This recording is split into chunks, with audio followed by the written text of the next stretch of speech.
Okay, Can you hear me? Fantastic. Yes, I can. All right. Little bit. We're good. Wouldn't be. We had 10 seconds. No, we had 4 seconds to spare. We're good. 4 seconds, Hunter? Yeah, about 4 seconds. Hunter says about 4 Technical seconds. difficulties to start, but we're good to go. We'll get right into it. I don't know if it's the big news of the day, but the news of the day is that Malik Willis will start if Jordan Love is not cleared. Now, this is just gamesmanship, I'm assuming, by Matt LaFleur. He talked earlier today about the quarterback situation, the first time he talked since coming back from Brazil. And take a listen to what Matt LaFleur had to say regarding said quarterback situation, who will start Sunday against the Colts here in Green Bay, and some interesting comments about Love's status that we'll get into after we listen to this clip. Malik going to be the guy as you go forward here, and are you preparing him to be the starter? Yeah, if Jordan's not cleared, then we'll start Malik, and Sean will be the backup. What's the possibility of say?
Bringing in a guy like Tannehill, who's played a lot of games and won his share, is Love already close enough, you think, where it won't be that long if it's multiple games? I don't know. I mean, we'll see. We're going to take it day by day, and I know, like I said, he's doing everything to come back. So Matt LaFleur is obviously playing gamesmanship there and leaving the door open for Jordan Love to still start. Asked specifically about Sunday's game against the Colts, he leaves the door open for Jordan Love to start. He sprained his MCL. It's not going to happen, but I don't want to speak in absolutes because who the heck knows? I saw someone on Twitter say maybe he just gave Aaron Rodgers a call and Aaron Rodgers gave him some of the good stuff that supposedly healed his Achilles, but I'd be stunned if Jordan Love plays on Sunday. What we should focus on is Malik Willis. I thought the gamesmanship was going to be Malik Willis or Sean Clifford. We're going to take the week to decide who starts, but I guess I was wrong. It was Jordan Love or Malik Willis. Mm-hmm. But Matt LaFleur says we're not going to, waste our future just by trying to get Jordan Love back on the field now. So Jordan Love is most likely not going to play on Sunday. Now, will he return next week against the Titans? Who knows? Let's say he misses 3 games. Malik Willis will likely be the starter those next 3 games. And honestly, if the Packers are 1-3 when Jordan Love comes back, I don't think that's bad. I think 1-2 with Malik Willis is fine. 2-1 is obviously great. 3-0 is otherworldly. The question is, can he make enough good throws? He doesn't have to carry the Packers on his shoulders. He doesn't have to take over a game like Jordan Love can. He just has to make a couple throws that get these opposing pass rushes and opposing defenses to not stack the box against Josh Jacobs every time. Jeff Hafley's defense is under the most pressure these next couple weeks. They got to bring it. They have to single-handedly win the Packers some games. But if the Packers want to get Josh Jacobs going in the run game, because other teams are going to be keyed in on that because they know Malik Willis probably isn't going to air it out, Malik Willis has to make at least a couple of throws that make defenses say, oh, okay, maybe we should guard against this a little bit. Maybe take a guy out of the box. But he's going to have to do something. He doesn't have to do everything, but he just has to help the Packers tread water until Jordan Love gets back. Yeah, that's what I've always wanted from a backup quarterback. I mean, you and I had this conversation when they were going through who's going to survive. Is it going to be Pratt? Is it going to be Clifford? Is it going to be somebody else all throughout training camp?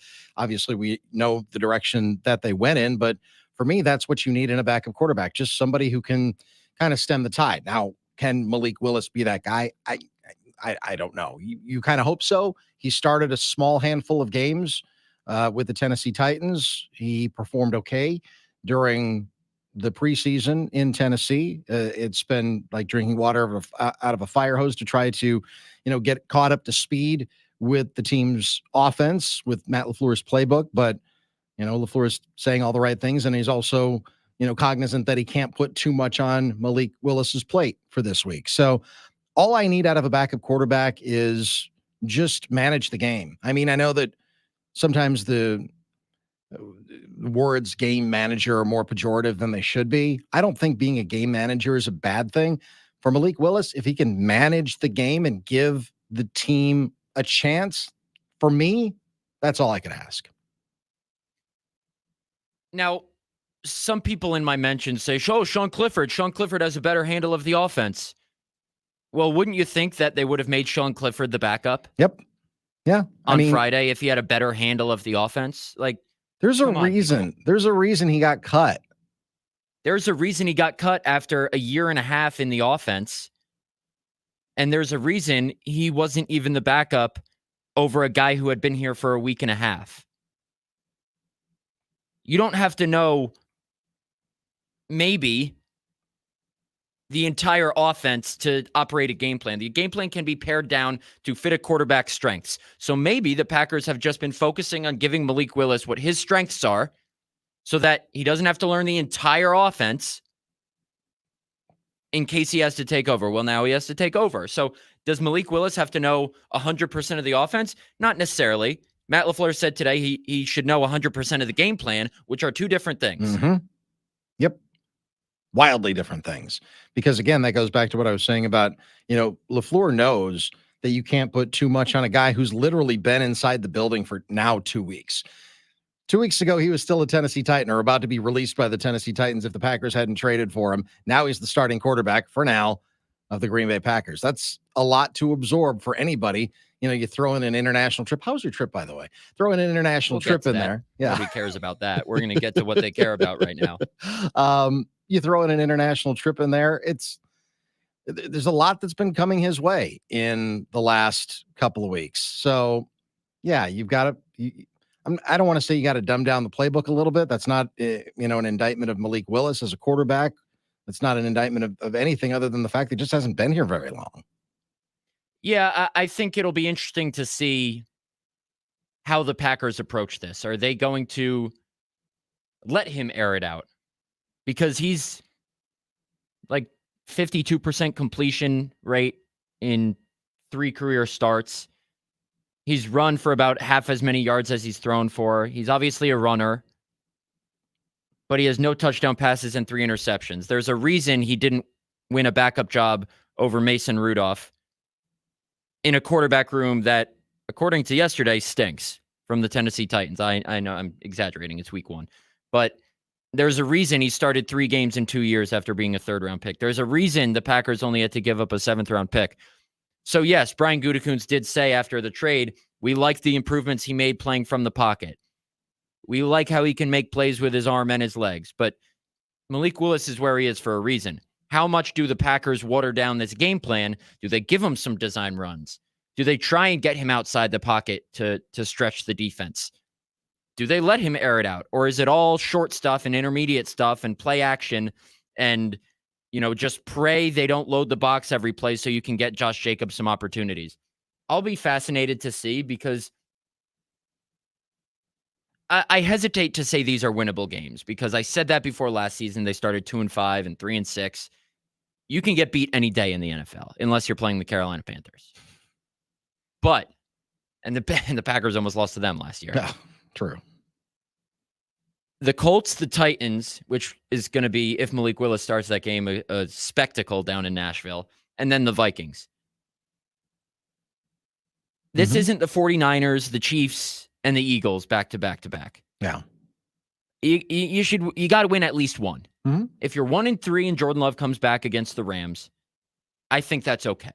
You saw Jordan Love help get this team out of a 2-5, 3-6 hole to almost make the NFC Championship game last year.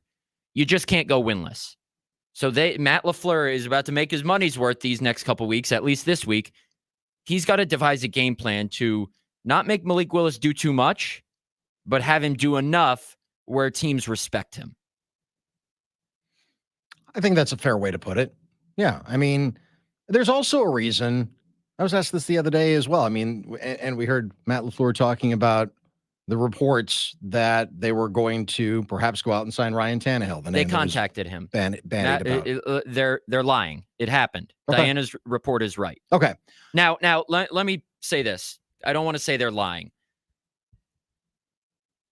I don't know what Matt LaFleur's 100% truthful motive is for coming out against it like that.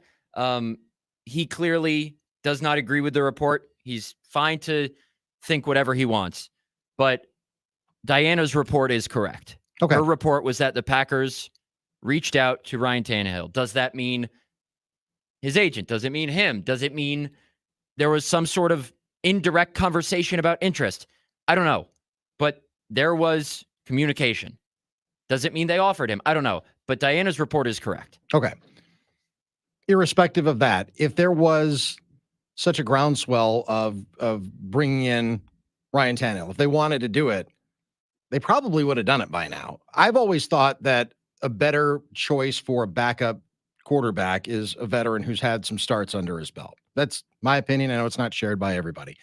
So my thought is that if they would, and I know Ryan Tannehill probably wants a long-term opportunity to start. I don't know that that's ever going to happen for him ever again. He's 36 years old. He's, kind of been there, done that.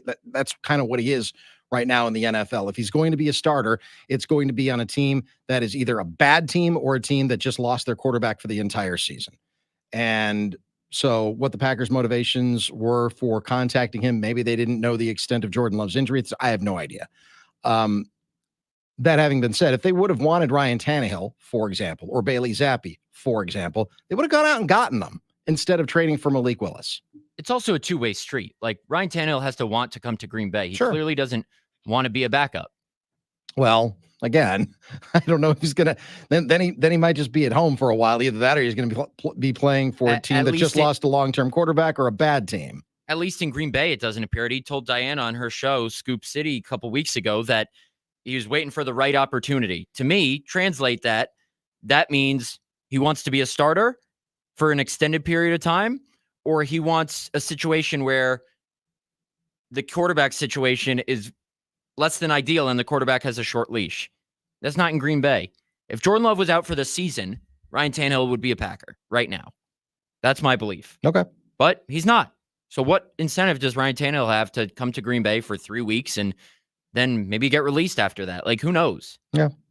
He's already made enough money. It's not like he has to prove himself. If a team wants a veteran free agent quarterback to be their starter, it's Ryan Tannehill. He doesn't have to come to Green Bay and prove that he's still got it for 3 weeks. He's number one on everyone's list. The veteran free agent quarterbacks available are few and far between aside from him. So that ain't happening. For whatever reason, it's not. It's Malik Willis time. After the break, we're going to touch on a couple more things from LaFleur's press conference today, including something that he took blame for, although I'm not sure it's his fault. Head coach is always going to take blame. Got to respect him for that. But we'll touch on that after the break, right here on the Matt Schneidman Show on the Game. I used to rule the world, seas would rise when I gave the word. Now in the morning.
All right, it's time for our weekly final judgment segment, brought to you by Habush and Rotier, a law firm, of course, which is why it's called Judgment, because judge, law, you get it. My final judgment off of Friday's game in Brazil is that,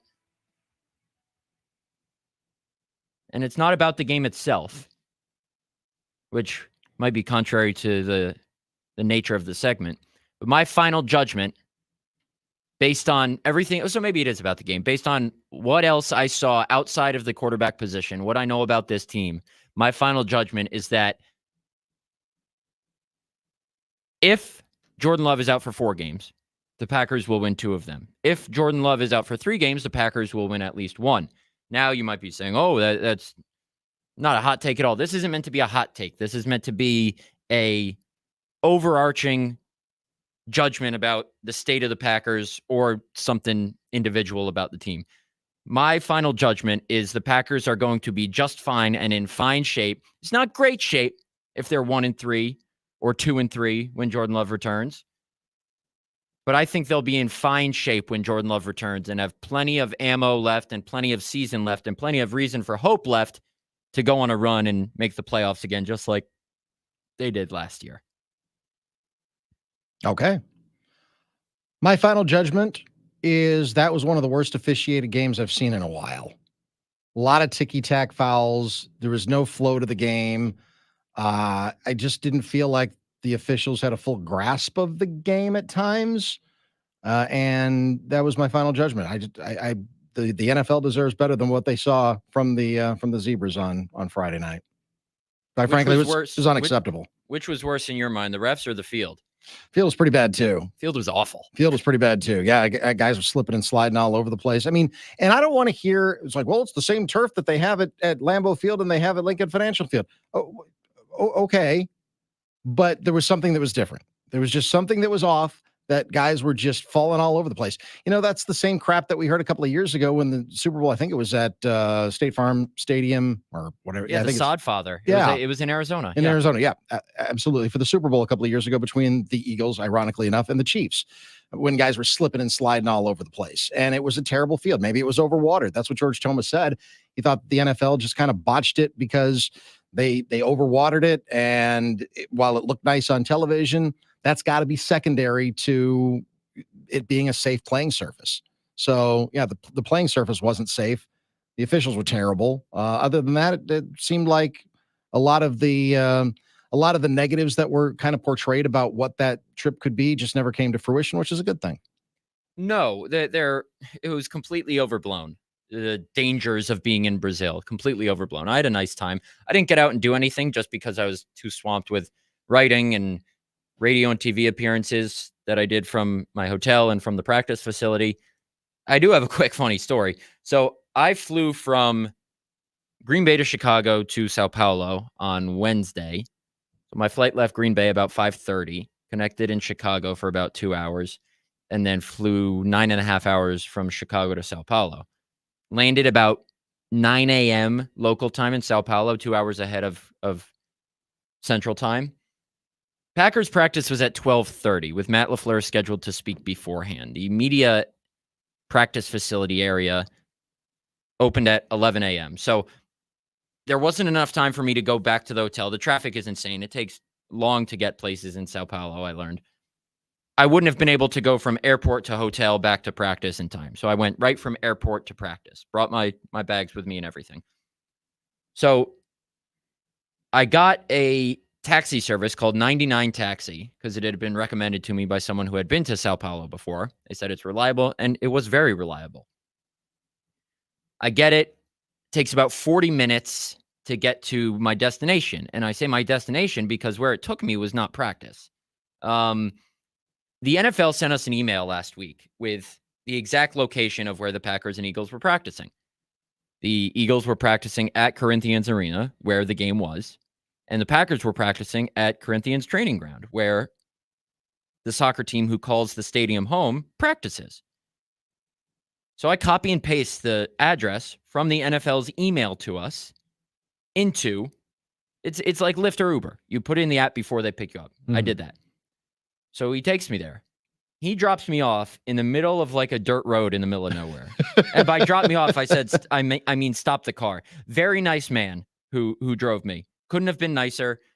And it's not even a problem. The only obstacle that we faced was he didn't speak a single word of English, and I don't speak any Portuguese. So there was an issue there when it came to getting out of the debacle we were in.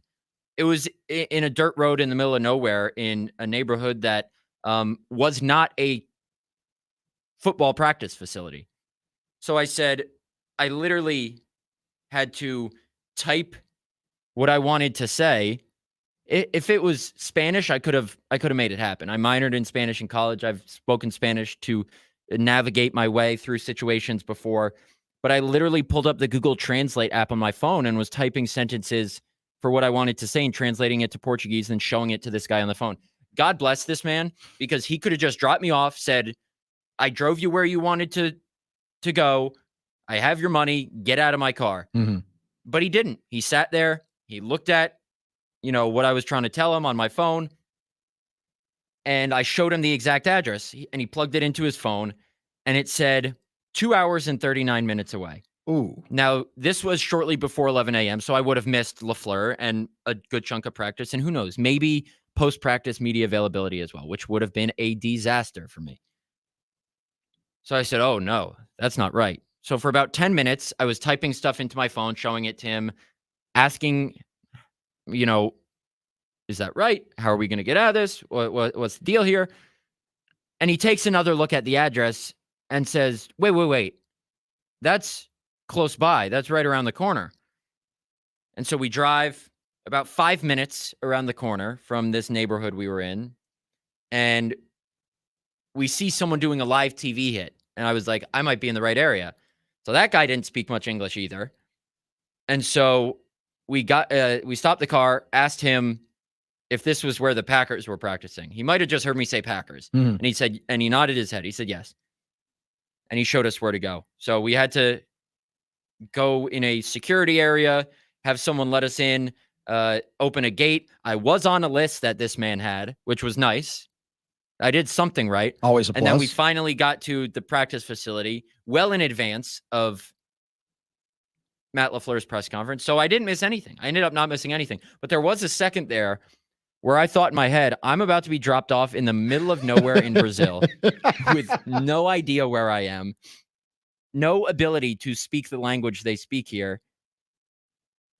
But I'm going to try and make the most of it. But thankfully for the 99 taxi driver I had, he got me out of the situation. We found where we were supposed to go. But yeah, everything that people were saying about, oh, this isn't a good area, the crime, the danger, none of that. Good. I have nothing but good things to say about my interactions with the hospitality there, the people, the game day environment, really unique environment. I love being part of an open air press box. We were literally part of the stands. It was a lot. It really infiltrates your senses and stimulates your senses being at a game of that magnitude. And I mean, they were doing soccer chants like in the middle of teams huddling on offense. You're not going to see that in the States because during American football games, they don't chant for 90 minutes straight Right. or a full game straight like they do in soccer. So John Kuhn said today, it was interesting to see how the fans learned to cheer for the game as the game was going on, which I thought was a good point. That's not a knock on them. Like, this is the first time some of them are seeing this sport live. Mm-hmm. But it was just a really unique experience. And do I like being on planes for 10 hours straight? No, absolutely not. Thankfully, both my flights of that length were red eyes, so I could sleep on some of them. I watched all 4 Bad Boys movies with Will Smith and Martin Lawrence. So that's how I passed my time pretty much. But the plus side is that every single flight for the rest of the NFL season is going to seem short. Oh, sure. For you and the players. Exactly. So you get that out of the way. That flight down to Nashville, nothing. Even the flight to Los Angeles, nothing. You got Seattle later in the year. That'll be fine. That might be a little haul. I did tease before we went to our first break that Matt LaFleur took blame for something.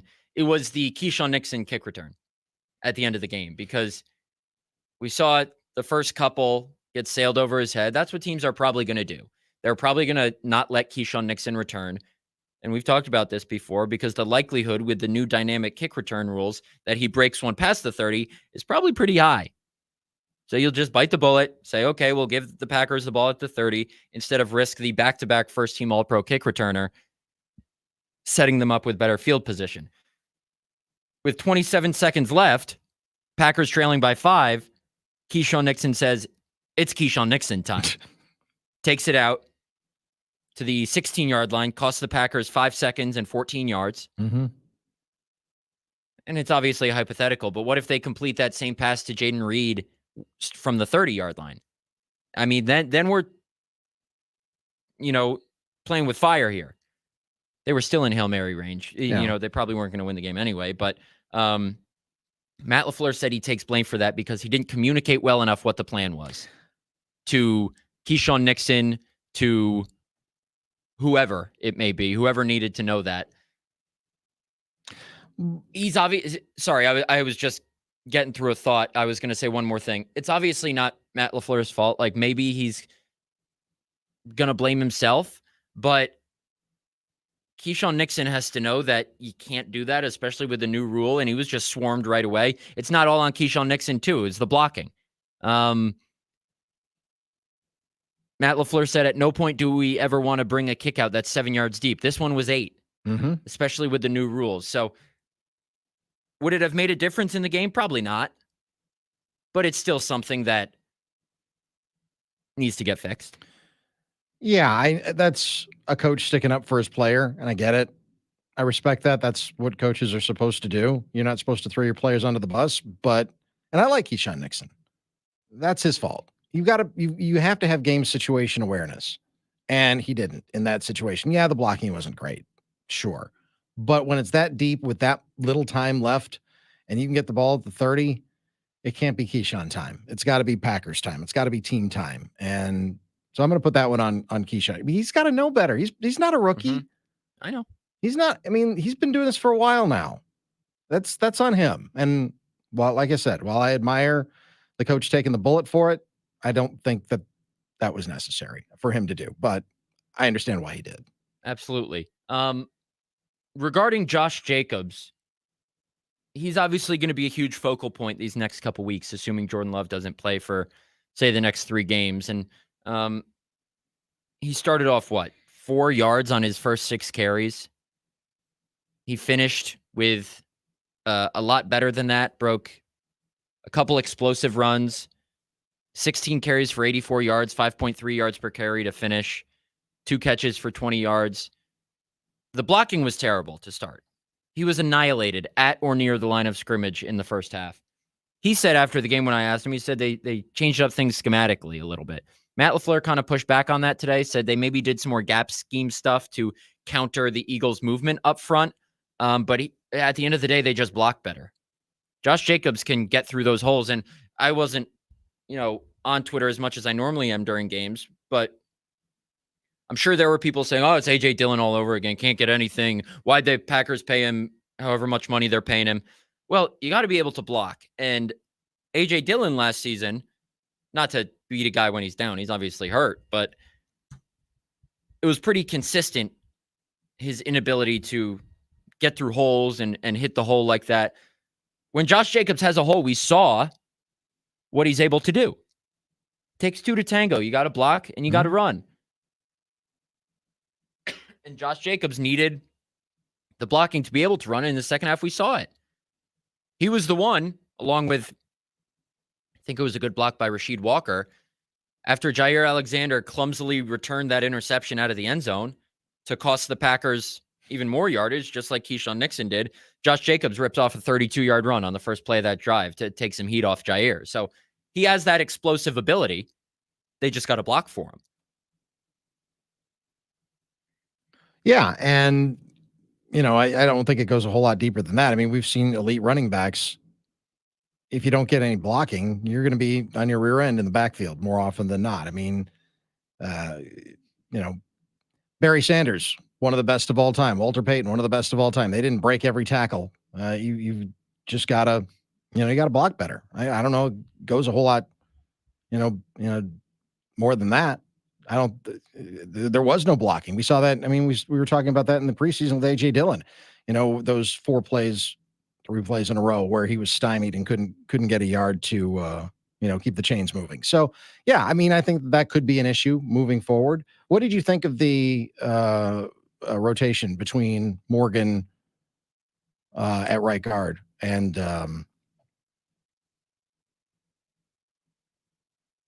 Sean Ryan. Sean Ryan, golly, I kept thinking Zach Tom. I'm like, that's not right. I didn't know if you just froze there. My brain froze. Sorry. My brain froze. Sorry. Yes. Sean Ryan. Matt LaFleur said, I thought it was pretty effective. There are certain things that we can 100% do better, both guys, but overall, I was happy with it. Yeah, Sean Ryan played. I looked at the snap counts and I tried adding up Jordan Morgan's percentage with Sean Ryan's, and it equaled over 100, but that's because Sean Ryan played center after Josh Myers missed the final 2 plays. So Jordan Morgan played 28 snaps. Sean Ryan played like 40 at right guard, I think was the amount. So about 2/3 to 1/3, or no. What's 40 out of 68? Whatever. Sean Ryan, I didn't do that math properly in my head. A little Sean bit more, Ryan a little played bit more about- than half. Right. Sean Ryan played about 12 more snaps. Jordan Morgan played, probably about 40% of the snaps. That might be wrong too. We kind of had a sense that's where it was going. They liked how it worked with Sean Ryan and John Runyon Jr., but that also was done in part because John Runyon Jr. was hurt. Neither of these guys is hurt right now. So I'm not sure what the benefits are when both guys are healthy to do it. If it's not like taking the load off a guy who's banged up. Mm-hmm. But it seems like they liked what it produced for them. PFF was not kind to Morgan or Sean Ryan or Rasheed Walker or Josh Myers. Very kind to Elton Jenkins. And by kind, I mean graded them well. Obviously, the grades are justified. Was kind to Elton Jenkins and Zach Tom, which is no surprise because we knew they were the Packers' 2 best offensive linemen going into the season. But yeah, I see no reason why they wouldn't stick with that rotation going forward. Carrington Valentine got some snaps for Eric Stokes. Edgerrin Cooper, we'll talk about him later on in the show, got some snaps on defense and made the most of them because Matt LaFleur said he's going to get more time going forward. Well, look, I mean, I think that when you look at that game overall, I think the Pro Football Focus grades, the only ones that really did grade out well among the top tier guys, I think the only one that, I think the $10 million guy was Elton Jenkins. He's the only guy that graded out well at all. I mean, it was a tough night for Jair. I think there were some tough moments. You mentioned Rasheed Walker, who had some tough moments. I know he doesn't make $10 million a year, but or by a long shot. But I mean, it was one of those games where, the Packers overall, I mean, I know that the focus is on the quarterback and the focus should be on the quarterback, but even after the defense started playing so well for the first 2 series, then they regressed a little bit.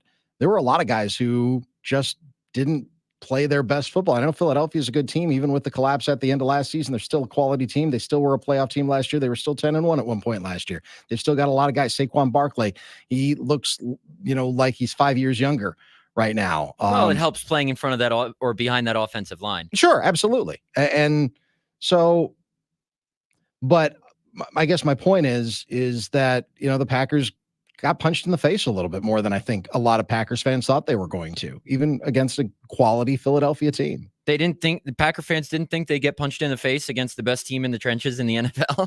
I don't think they did. I think a lot of Packers fans looked at the collapse the Eagles had at the end of last season and figured, all right, this is our time. And let's just, get out there and, beat a good team, but maybe not a great team. That's what I think. And instead, the Packers are in last place after 1 week. Yeah. Well, Minnesota, Sam Darnold actually looked okay. Yeah. Shock of all shocks. So did Aaron Jones. That doesn't shock anybody. It shouldn't shock anybody. The Bears found a way to win when Caleb Williams wasn't at his best. He'll figure it out. Yeah, the Lions, there's a reason I picked them to be in the Super Bowl. They blew a 14-point lead, then came back and tied it with a field goal at the end and won it in overtime by running the ball down the Rams' throat. That Lions run game is something dangerous, man. To quote Dan Campbell, who says, man, after every single sentence, they're going to be a dangerous team. It's obviously early. I'm just exaggerating. Sure. It doesn't matter that the Packers are in last place. If they start 0-4, then it obviously does matter. But they can start 1-3. Just one win out of the next 3 games. It's a longer season than people fine. realize. I mean, there have been times when the Packers, we were talking, I think it was the 2016 season where the Packers didn't win a game for a month. and still wound up going to the playoffs when Aaron Rodgers had a broken collarbone. The year's kind of They didn't win a game for a month last year. They didn't win a game. yeah, They yeah, lost 5 in a row last year. sure. Sometimes you have those 4 in a stretches, row, maybe. and you still have time to turn it around. Yeah, I think the NFC North is better this year than it has been in the years past. absolutely. I mean, I wouldn't argue that. The Packers have had a losing streak of at least 4 games in each of the last 2 seasons and found themselves in a win and in home week 18 game. Yeah. So you're going to have lulls throughout the season. You can rebound from them too. You got to remind yourself, like you said, Doug, this is a long season. Even if the Packers start 1-3, all is going to seem lost, but they started 2-5, and even they were 3 games under 500, 9 games into the season last year, and had a lead in the 4th quarter of the divisional round. Mm-hmm. Probably should have at least sent that game to overtime. So long season. These narratives will change. Themes will develop. Other teams will suffer injuries. The Packers might suffer more injuries. You just never know. Just enjoy the ride. That's what being a football fan is all about. Absolutely. Just, I think the Packers are a good team. They didn't play their best football on Friday night. They went up against a very good team. They are dealing with, obviously, the most important player on their team right now has an injury. Could have been a lot worse. Now we'll see what Malik Willis has. We will see what Malik Willis has, unless Jordan Love plays on. If Jordan Love plays on Sunday, I will quit iHeartRadio. And then you'll be doing this show by yourself for the rest of the year. Okay. All right. I don't think that's going to happen. I think your job is probably safe. I think so too. And you got to do Dorsey Levens next week. So I do. I get to do Dorsey. Well, okay. I get to interview Dorsey Levens next week. Yeah, talk with people know what I meant on the Legends series, Green and Gold from Potawatomi on the Matt Schneidman Show. It'll be the same time as the show always is, but next Monday, Dorsey Levens joins the program for a special Packers Legends series that we'll be doing once a month on my show. Will this be your first time at Potawatomi Sportsbook? Yes, on Monday. That's where we do Packers game day from when the team is on the road. So I get to welcome you into the studio. Fantastic. I can't wait to do it. It's a nice space. Can't wait to see it. Might place a couple bets while I'm there too. Maybe. It's very convenient. Who are we kidding? Of course I'm going to. I'm just kidding. I'm there for work and work only. Wink, wink. All right. One more break here on Monday, September 9th edition of the Matt Schneidman Show. After the break, who besides Malik Willis and Josh Jacobs need to step up? Xavier McKinney looks like a guy. Can he and Jair Alexander, who didn't have the greatest game on Friday, do enough to single-handedly will the Packers to a couple wins? We'll talk about that and some more on the other side of the break. Stick with us right here on The Game.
Iron Jocks t-shirt's the best t-shirt on the planet. No body odor, ever.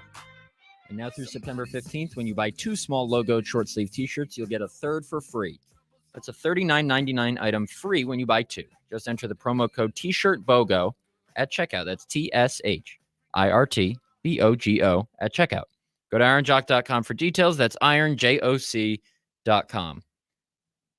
I'm really upset that Christian McCaffrey's not playing tonight. He was the first overall pick in my fantasy draft for my team, and I needed him to put up at least a 20 spot tonight to have a chance to win my matchup. I'm trailing by 30.5 points.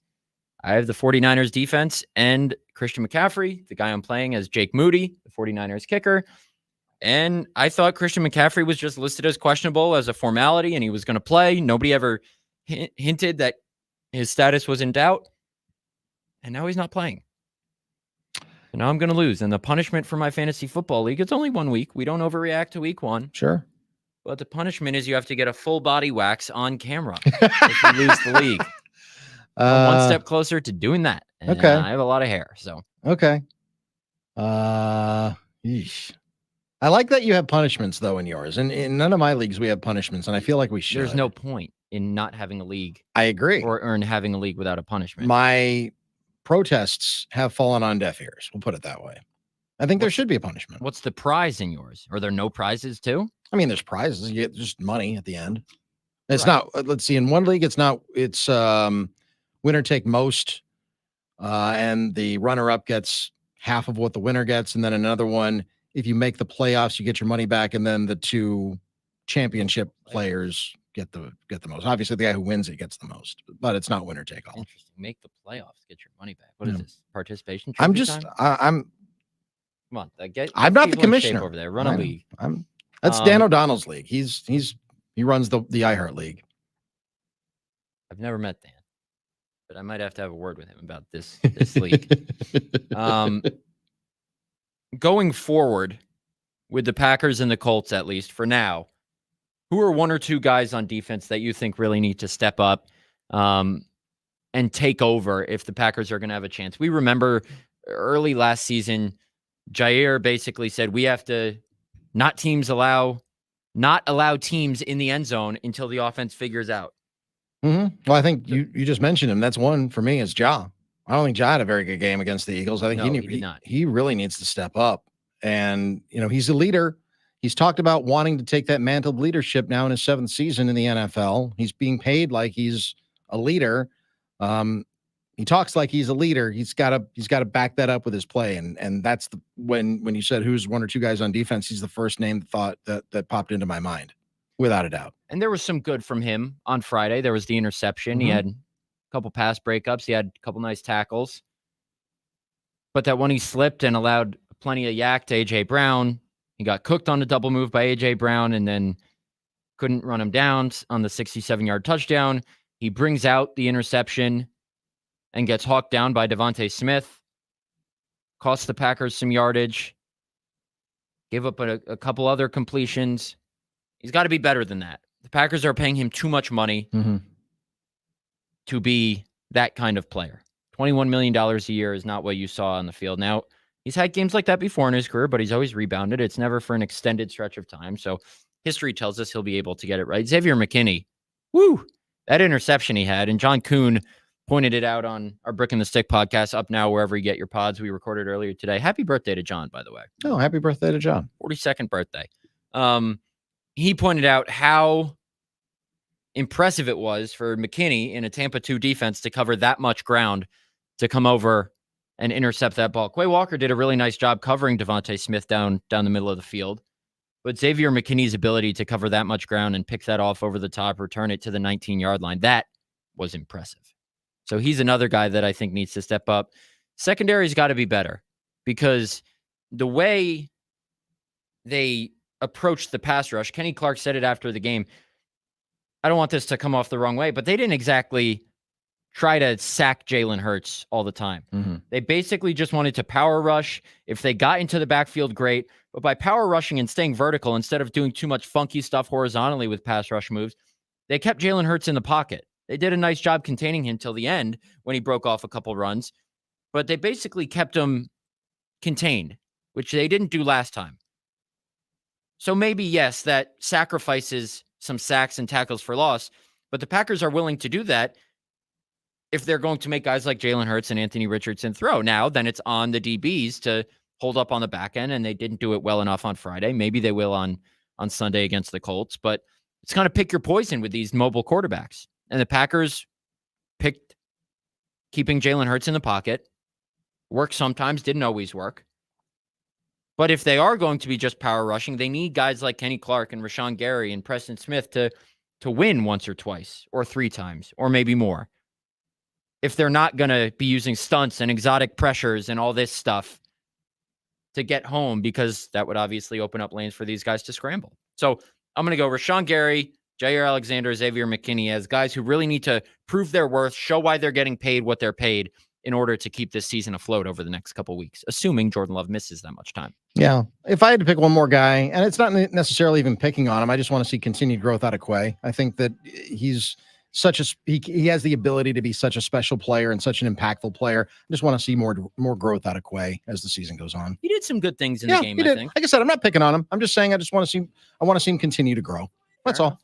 Fair enough. We'll be back tomorrow.